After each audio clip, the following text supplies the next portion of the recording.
కొత్త కోడలు తన అత్తగారిని పని మనిషిని చేసింది. అయినప్పటికీ ఆ అత్తగారు అన్నింటినీ మౌనంగా భరించింది. కానీ ఒకరోజు కోడలు తన అత్తగారిని తన చెప్పులు శుభ్రం చేయమని చెప్పినప్పుడు తండ్రి ముందు తన కొడుకుని కొట్టాడు. తర్వాత ఏం జరిగిందో తండ్రి కొడుకులు కలలో కూడా ఊహించలేదు. నేహకు వివాహం జరిగి 2 నెలలు గడిచాయి.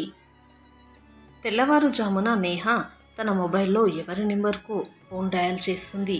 ఫోన్ తీయగానే నేహ చిరాకుగా, అమ్మా, అబ్బాయి బాగా సంపాదిస్తున్నాడు అని, చదువుకున్నాడు అని, మరీ ముఖ్యంగా అతడు తన తల్లిదండ్రుల నుండి దూరంగా ఉంటాడు అని, అతడు సిటీలో ఉంటాడు, తల్లిదండ్రులు ఊర్లో ఉంటారు అని మీరు చెప్పారు కదా. పైగా మీరు అతడి తల్లి పెద్దగా చదువుకోలేదని కూడా చెప్పారు. దాంతో నేనిక్కడ సంతోషంగా ఉంటాను, నేనేం చెప్పినా ఇంట్లో అంతా నడుస్తుంది అని చెప్పారు. కానీ మీరు చెప్పిన ప్రతిదానికి ఇక్కడ విరుద్ధంగా ఉంది. మా మామగారు పెళ్లి తర్వాత కొన్ని రోజులకు గ్రామానికి తిరిగి వెళ్ళిపోయారు. కానీ ఈ ముసలి అత్తగారు నా నెత్తి నెక్కి కూర్చొని ఉన్నారు.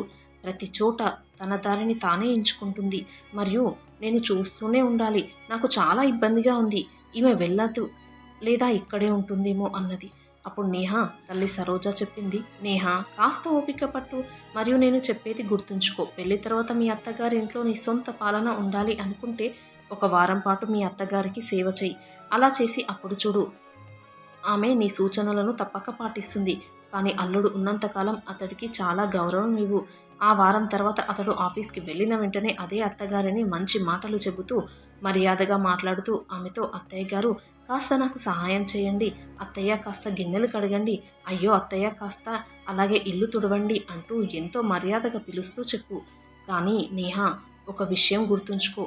నువ్వు ఎప్పుడూ నీ భర్త దృష్టిలో అమాయకంగా ఉండాలి.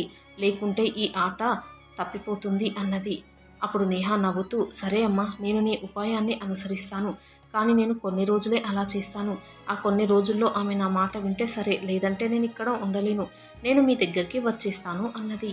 అప్పుడు సరోజ నవ్వుతూ అన్నది, అయ్యో నేహ, నీ పుట్టింటికి నువ్వు ఎప్పుడైనా రావచ్చును. నీకు ఎప్పుడు నచ్చితే అప్పుడు రా అన్నది.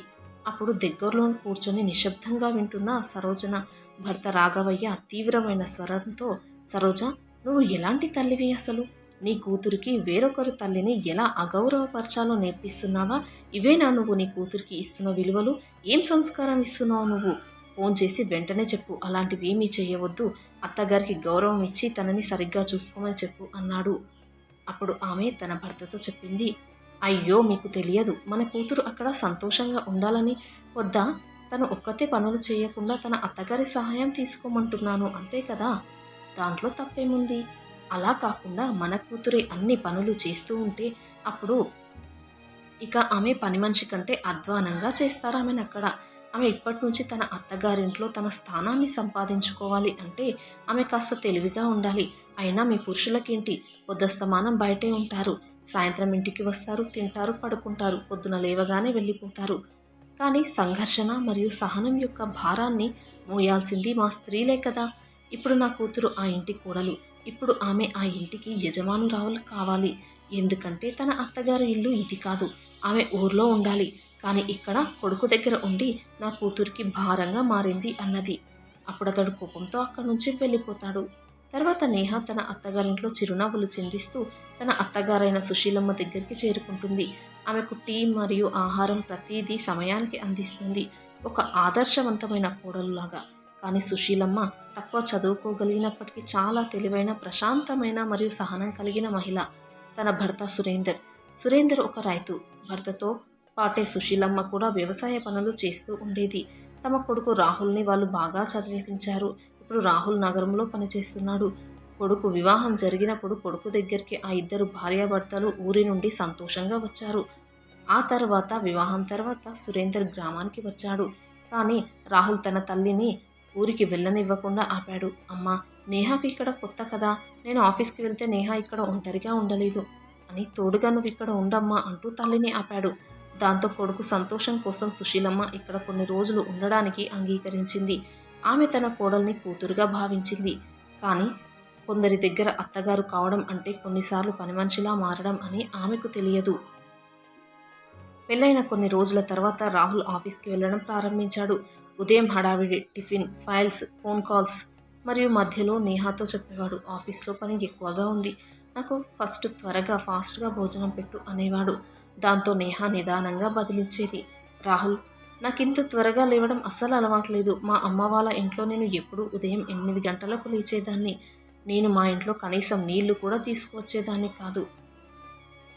అయినా నా చేతుల్లో ఉన్న పెళ్ళికి వేసిన మెహందీ ఇంకా వెలిసిపోనే లేదు. అప్పుడే నేను అలసిపోవడం ప్రారంభమైంది ఇక్కడ. అయినా ఒక పని మనిషిని ఎందుకు పెట్టుకోకూడదు నువ్వు? ఆమె ఉదయం 2 గంటలు, సాయంత్రం 2 గంటలు వస్తుంది. ఆమె అన్ని పనులు చేస్తుంది. అప్పుడు నాకు కూడా కొంత ప్రశాంతత లభిస్తుంది అన్నది. అప్పుడు రాహుల్ కొన్ని క్షణాలు మౌనంగా ఉన్నాడు. తర్వాత మెల్లగా అన్నాడు, నేహా, పని మనిషి ఎంత డబ్బు డిమాండ్ చేస్తుందో నీకు తెలుసా? సరే, అయినా నీకు ఇబ్బందిగా ఉంటే నువ్వు పెట్టుకో, నేను అభ్యంతరం చెప్పను అన్నాడు. ఆ తర్వాత నేహా సుశీలమ్మ దగ్గరికి వచ్చి లోతైన శ్వాస తీసుకొని, అత్తయ్య, నేను చాలా అలసిపోతున్నాను. మా ఇంట్లో నేను అసలు పనులు చేసేదాన్ని కాదు. ఎవరి సహాయం ఇక్కడ అడగాలో నాకు అర్థం కావడం లేదు అంటూ అన్నది. అప్పుడు సరోజనమ్మ ప్రేమతో నిండిన కళ్ళతో చిన్న చిరునవ్వు నవ్వి, నేను ఇక్కడ ఉన్నాను కదా నేహా, ఎందుకు ఆందోళన చెందుతున్నావు? నువ్వు వెళ్ళి విశ్రాంతి తీసుకో, నేను పనులు పూర్తి చేస్తానులే అన్నది.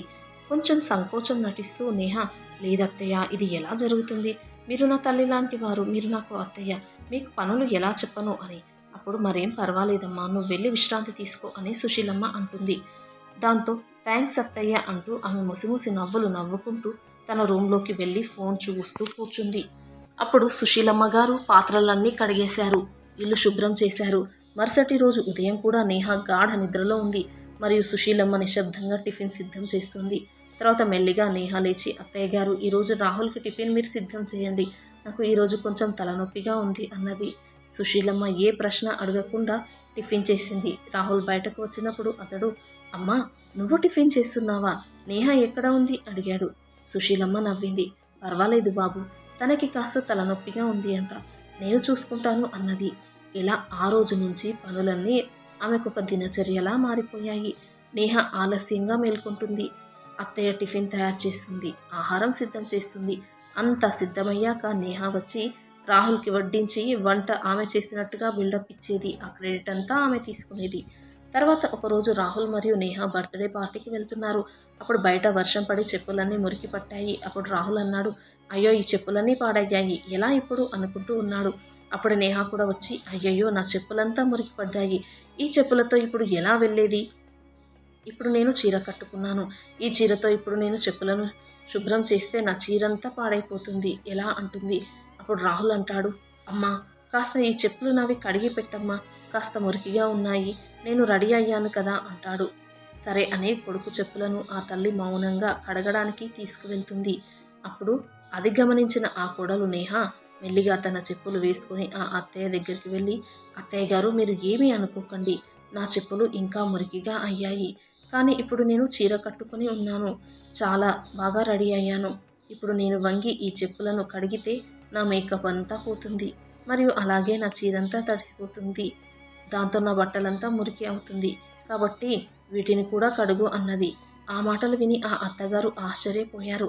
కానీ కొడుకు అది చూస్తూ మౌనంగా ఉన్నాడు. ఏ ఒక్క మాట మాట్లాడలేదు కోడలి పట్ల. పైగా తనతోటే చెప్పాడు, అమ్మా, త్వరగా కానీ అని. దాంతో ఆమె కంట్లో నుంచి ఒక్కసారిగా కన్నీళ్లు పొంగుకు వచ్చాయి. హృదయం ఎంతో బాధగా అనిపించింది. కానీ ఏమీ అనకుండా మౌనంగా ఆ చెప్పులను కడుగుతూ ఉంది. తర్వాత బయటకు వెళుతూ ఆ కోడలు అత్తయ్య గారితో చెప్పింది, అత్తయ్య గారు, కాస్త మా బట్టలు ఉన్నాయి, వాటిని కూడా ఉతికేయండి. అయినా మాకు రావడానికి చాలా లేట్ నైట్ అవుతుంది, ఆలస్యం అవుతుంది. అయినా మేము ఇప్పుడు మరియు రాత్రికి అక్కడే తినేస్తాము, మీరు వంట ఏమీ చేసుకోకండి, రాత్రికి ఉదయం చేసింది ఏదో మిగిలిపోయింది ఉంటే అది తినేయండి అని చెప్పింది. తర్వాత ఆమె చేతిలో బ్యాగును ఊపుతూ బయటకు వెళ్ళిపోయింది. నేహ ఇప్పుడు తనను తాను ఈ ఇంటికి ఒక మహారాణిలాగా భావించడం ప్రారంభించింది. ప్రతిరోజు నేహ తన స్నేహితులకు ఫోన్ చేసేది. వారిని కొన్నిసార్లు పార్టీల సాకుతో, కొన్నిసార్లు కలవడానికి అని, మరియు ప్రతిసారి బయటకు వెళుతూ ఉండేది. వారిని ఇంటికి పిలుస్తూ ఉండేది. పనులన్నీ సుశీలమ్మ గారే చేసేది. పైగా ఇంటికి వచ్చిన ఆ కోడలు, అత్తయ్య గారు, మీరు చాలా బాగా చేస్తారు వంటలు, కాస్త పకోడీలు వేడివేడిగా చేసి పెట్టండి, అత్తయ్య గారు, ఈరోజు సమోసాలు తినాలని ఉంది, మీ చేత్తో మీరు చాలా బాగా చేస్తారు అంటూ చేయమని అడిగేది. మా ఫ్రెండ్స్ ఇక్కడికి వస్తున్నారు ఈరోజు అంటూ అనేది. సుశీలమ్మ మౌనంగా అన్నీ చేస్తూ ఉండేది. అలా చేసినా కూడా ఆ కోడలు అనేది, ఈరోజు చాలా తక్కువగా చేశారు, మా ఫ్రెండ్స్ కోసం అస్సలు సరిపోలేదు అని. ఒక్కోసారి అవి ఎక్కువైనప్పుడు మీకు అసలు వంట ఎలా చేయాలో కూడా తెలియదా? ఇన్ని సంవత్సరాలుగా చేస్తున్నారు, మిగిలితే కష్టం అయిపోతుంది, ఎంతమందికి ఎన్ని చేయాలో కూడా మీకు తెలియదా అంటూ అనేది.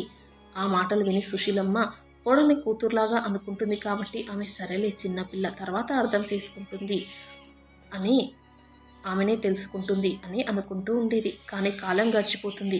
రోజు రోజుకి నేహా ప్రవర్తన ఇంకా మితిమీరుతుంది. ఒకరోజు సుశీలమ్మ తీవ్రంగా దగ్గడం ప్రారంభించింది.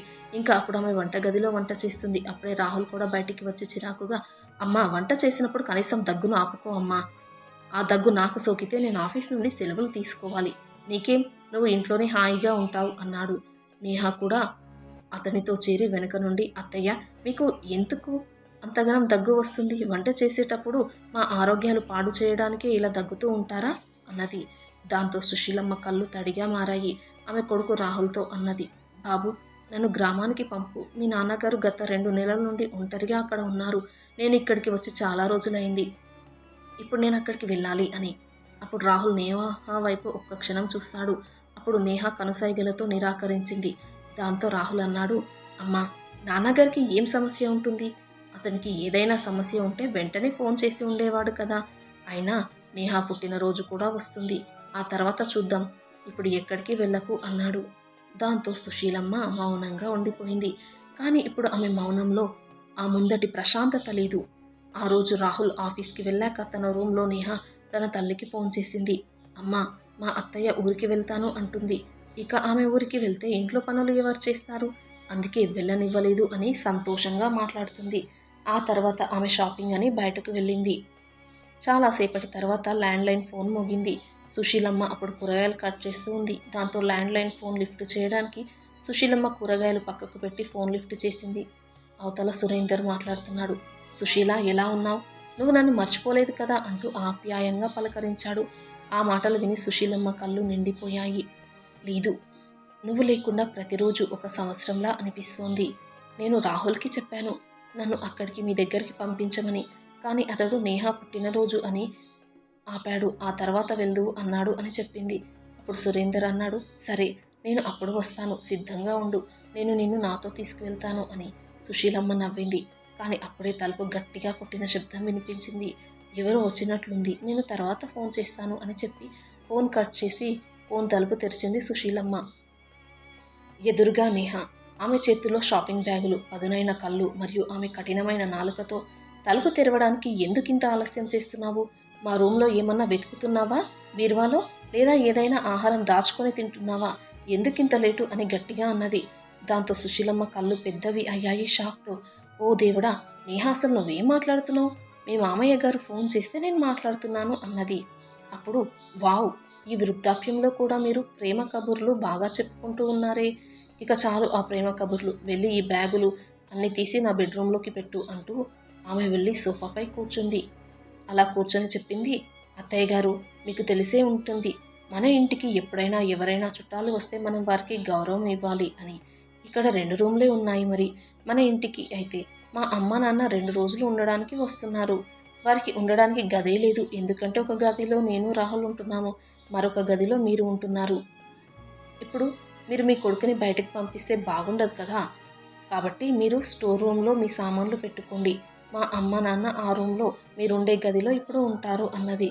సరోజనమ్మ ఏమీ మాట్లాడకుండా ఆ రూమ్లోకి వెళ్ళింది, స్టోర్ రూమ్లోకి.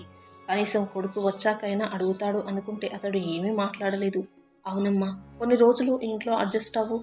నేహా వాళ్ళ అమ్మ నాన్న వాళ్ళు వస్తున్నారు కదా కొన్నాళ్ళకి అన్నాడు. సరోజనమ్మ మౌనంగా ఉండిపోయింది. విరిగిన బకెట్లు, పాడైపోయిన మంచం, దుమ్ముతో నిండిపోయిన రూము. ఇక నేహా యొక్క పార్టీకి సన్నాహాలు జరుగుతూ ఉన్నాయి. ఆమె బర్త్డేకి వంటకి బయట నుంచి ఆర్డర్ చేయాలి ఫుడ్ అని అనుకున్నాడు రాహుల్. అప్పుడు నేహా చెప్పింది, ఎందుకు రాహుల్, అత్తయ్య గారు చాలా అంటే చాలా బాగా చేస్తారు వంట, అనవసరంగా డబ్బులు ఎందుకు ఖర్చు అంటూ అన్నది. అది నిజమే అనిపించింది రాహుల్కి.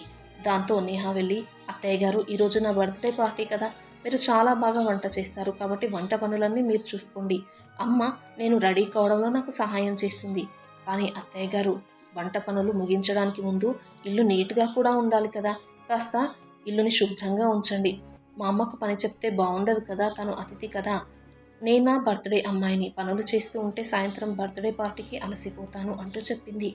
దాంతో సుశీలమ్మ మౌనంగా ఇంట్లో పనులన్నీ, ఇల్లు ఉడవడం తుడవడం అన్ని పనులు సిద్ధం చేసింది. తర్వాత బర్త్డేకి వంట కోసం వాళ్ళు చాలా పెద్ద మెనూనే ఇచ్చారు. Chicken, mutton, sambar, puri, gulab jamun, snacks లాగా సమోసాలు అన్నీ చేయమని చెప్పారు. కానీ ఆ తల్లి కూతుర్లు ఇద్దరు ఒక్కరు కూడా సుశీలమ్మకు అసలు సహాయం చేయడం లేదు. ఆమె ఎంతో అలసిపోయారు. ఆమె చేతులు వణుకుతున్నా ఈ పని చేసి చేసి ఒంట్లో సత్తువ లేకుండా ఉంది. సాయంత్రం బర్త్డే పార్టీకి సన్నాహాలు జరుగుతున్నాయి. సుశీలమ్మకు అస్సలు చేత కావడం లేదు. ఆ సమయంలోనే సుందరయ్య గారు లోపలికి వచ్చారు. రాహుల్ తన నాన్నగారిని చూసి రండి నాన్న లోపలికి అన్నాడు. కోడలు ఏదో పలకరింపుగా పలకరించి వెళ్ళిపోయింది. వియ్యంకుడు వియ్యకురాలు పలకరించారు. తర్వాత వాళ్ళు తమ కూతురు గదిలోకి వెళ్ళిపోయారు. మీ అమ్మ ఎక్కడా కనిపించడం లేదు రాహుల్ అని అడిగాడు సుందరయ్య గారు. అప్పుడు రాహుల్ అసహనంగా చెప్పాడు. ఆ కిచెన్లో ఉండి ఉంటుంది చూడండి అన్నాడు. సుందరయ్య మెల్లిగా కిచెన్ వైపు వెళ్ళాడు. అక్కడ లోపలికి చూశాడు. అంతే. సుశీలమ్మ ఎంతో దీనంగా ఉంది. ముఖంలో కల లేదు. చెమటలతో నిండిపోయింది. చాలా బలహీనంగా మారిపోయింది. ఆమెకు ఒంట్లో శక్తి లేదు అన్నట్లుగా క్లియర్గా కనిపిస్తుంది. ఆ సమయంలోనే సుందరయ్యను చూసింది సుశీలమ్మ. అంతే. ఆమె కంట్లో నుంచి కన్నీళ్లు పొంగుకొచ్చాయి. భర్త దగ్గరికి వచ్చింది ఆమె. ఏమైంది ఇలా అయిపోయావు? ఆరోగ్యం బాగాలేదా? ఎందుకింత పని చేస్తున్నావు అంటూ ఆందోళనగా అడిగాడు. తన భార్య పరిస్థితిని చూసి చలించిపోయిన సుందరయ్య గారు. ఆమెకు కన్నీళ్లు ఉప్పొంగాయి. కానీ ఏమీ చెప్పలేదు. ఒకే ఒక్క మాట చెప్పింది. ఇక నేను ఇక్కడ ఒక్క క్షణం కూడా ఉండలేను. దయచేసి నన్ను వెంటనే ఇక్కడి నుంచి తీసుకువెళ్ళండి అన్నది. అతడు తన భార్య కన్నీళ్లను తుడిచాడు. అప్పుడే రాహుల్ హాల్లో నుండి, అమ్మా, అసలు నీకు బుద్ధుందా? ఎంతసేపైంది నేను చెప్పి? నా ఫ్రెండ్స్ ఇక్కడ వెయిట్ చేస్తూ ఉన్నారు. సమోసాలు ఏవి? తొందరగా తీసుకురా అన్నాడు. అప్పుడే అటుగా వచ్చిన నేహా తల్లి తండ్రి ఆశ్చర్యంగా సుందరయ్యను సుశీలమ్మను చూశారు. అప్పుడు నేహా తల్లి అన్నది, అయ్యో అయ్యో, ఇంట్లో కొత్తగా పెళ్ళైన పిల్లలు ఉన్నారు. అయినా మీరు కోడల ముందర భార్యతో ఇంత చనువుగా ఉంటారా అన్నయ్య? ఇలా కౌగిలించుకుంటారా అని అడిగింది. అప్పుడు కోపంతో ఊగిపోయిన సుందరయ్య గారు చెప్పారు, నా భార్య బాధలో ఉన్నప్పుడు ఆమెను ఓదారుస్తూ ఉండడం మీకు అవమానకరంగా కనిపిస్తుంది. కానీ కూతురు ఇంటికి వచ్చి ఇన్నాళ్లుగా ఉంటూ కూతురు అత్తగారితోనే ఇంటెడు చాకిరీ చేయిస్తూ చూస్తూ కూర్చోవడం మీకు మర్యాదగానే ఉందా అన్నాడు. అప్పుడే రాహుల్ వచ్చి, ఏంటి నాన్న, మా అత్తయ్యను మామయ్యను అలా అవమానిస్తారు? అయినా అమ్మా, నీకు ఎంతసేపైంది నేను చెప్పి సమోసాలు ఇవ్వమని అంటూ అన్నాడు. దాంతో కోపంతో చెంప వాయగొట్టాడు సుందరయ్య గారు రాహుల్ది. అసలు నువ్వు ఏమనుకుంటున్నావు? నీ తల్లిని ఇక్కడ నువ్వు పని మనిషిని చేసావా? నువ్వు ఇంట్లో పనులు చేయడం తప్పు కాదు, కానీ ఒక్కరిపైననే మొత్తం భారం వేసి ఇంట్లో నీ తల్లిని ఒక పని మనిషిలాగా చేసి అందరూ ఆడుకుంటూ ఉన్నారు. అందులో నువ్వు ఒకడిగా ఉన్నావు. ముందు నీకు తెలియదా? ఇందుకేనా నేను చిన్నప్పటి నుంచి ఎంతో అల్లారు ముద్దుగా పెంచి పెద్ద చేసి ఇంత ప్రయోజకుని చేసింది? కన్న తల్లికి గౌరవం ఇవ్వడం తెలియదు, కానీ అత్తగారి గౌరవం కోసం మాట్లాడుతున్నావు. నీకు నడవడం నేర్పించి నీకు గోరుముద్దలు పెట్టి నిన్ను ఎంతో అపురూపంగా చూసుకున్న తల్లిని మర్చిపోయావు. అటువంటి తల్లిని మర్చిపోయి ఇప్పుడు ఆమెకు ఆదేశిస్తున్నావు. ఛీ, ఇక్కడ ఒక్క క్షణం కూడా ఉండను. రా సుశీల, ఇక్కడ ఒక్క క్షణం కూడా మనం ఉండవద్దు అన్నాడు. అలా తన భార్య చేయి పట్టుకొని భార్యను నడిపించుకుంటూ తీసుకువెళ్తున్నాడు సుందరయ్య గారు. ఎందుకంటే ఆమెలో ఇప్పుడు శక్తే లేదు. పనులు చేసి చేసి ఎంతో అలసిపోయింది. చెమటలో తడిసి ముద్దయిపోయింది. తల్లి ముఖాన్ని చూసిన రాహుల్ ఆమెలో ఎంత నిస్సత్తువ ఉందో అప్పుడు గమనించాడు. అప్పుడు సుందరయ్య గారు చెప్పారు, నాకు నువ్వు, నీకు నేను, మన ఇద్దరం శాశ్వతంగా మన ఇద్దరమే ఉందాం. ఎవరితో అవసరం లేదు సుశీల. నా ఆస్తిపై ఎవరికి ఎటువంటి హక్కు లేదు, నీకు తప్ప. ఉన్నన్నాళ్ళు మనం అనుభవిస్తాం ఆ ఆస్తిని. తర్వాత మనలాంటి తల్లిదండ్రులకు ఇలాంటి కొడుకులు, ఇలాంటి సంతానం ఎన్నో ఇబ్బందులు పెడుతూ వారిని అనాథాశ్రమాల్లోనూ వదిలేస్తారు కదా, లేదంటే రోడ్లపై వదిలేస్తారు కదా. వారికి ఎంతో కొంత ఆసరా అవుతుంది ఈ ఆస్తి. వారిలో కొంతమందికైనా, అందరికీ కాకపోయినా చాలా కొద్ది మందికైనా నా ఆస్తి ఉపయోగపడుతుంది అంటూ వెళ్ళిపోతున్నాడు. ఆ మాటలు విని ఒక్కసారిగా రాహుల్, నేహా మరియు నేహా వాళ్ళ తల్లిదండ్రులు షాక్ అయిపోయారు. వెంటనే రాహుల్, అయ్యో నాన్న, నన్ను క్షమించండి అంటూ ప్రాధేయపడ్డాడు. అప్పుడు, మీకు అస్సలు క్షమాపణలు ఉండవు. నువ్వు చేసింది తప్పు కాదు, పెద్ద పాపం. ఈ పాపానికి శిక్ష మేము మీ ఇద్దరి జీవితాల నుండి దూరంగా వెళ్తున్నాము. ఇక ఆస్తిపై హక్కు అస్సలు ఉండదు అని. అప్పుడు నేహా తల్లిదండ్రులు కలగజేసుకుని అన్నారు, అయ్యో అన్నయ్య గారు, మీరే ఇలాంటి ఎలా? పిల్లలు ఏదో తెలిసి తెలియక తప్పులు చేస్తారు. అయినా మన ఇంట్లో పనే కదా అన్నారు. పిల్లలను క్షమించండి. మీరు ఆస్తిని అలా వేరే వాళ్ళకి ఇస్తే ఎలా? తొందరపడకండి అంటూ అన్నారు. అప్పుడే సుందరయ్య గారు అన్నారు, మాటలు చెప్పడం చాలా తేలిక, కానీ ఆ బాధను అనుభవించే వారికి తెలుస్తుంది ఆ బాధ లోతు ఎంతో అన్నాడు. అప్పుడు రాహుల్ తన భార్యతో సహా ఇద్దరూ తన తల్లిదండ్రుల పాదాలపై పడ్డారు. మేము ఎంతో తప్పు చేశాము, నన్ను క్షమించండి, ఇంకా ఎప్పుడూ ఇలా చేయను అంటూ ప్రాధేయపడ్డారు. తల్లిదండ్రులు కదా ఎంతైనా. కొడుకు బాధపడుతూ ఉంటే చూడలేకపోయారు. అక్కడి నుంచి మౌనంగా వెళ్ళిపోయారు తమ ఊరికి. మరి సుందరయ్య గారు చేసింది సరైన పనేనా? ఆ కొడుకు కోడలికి ఏ విధంగా బుద్ధి చెప్పి ఉంటే బాగుండేది? మీ విలువైన అభిప్రాయాన్ని తప్పక కామెంట్స్లో తెలియచేయండి. వీడియో నచ్చితే ప్లీజ్ లైక్ చేసి సబ్స్క్రైబ్ చేసుకోండి. Thanks for watching.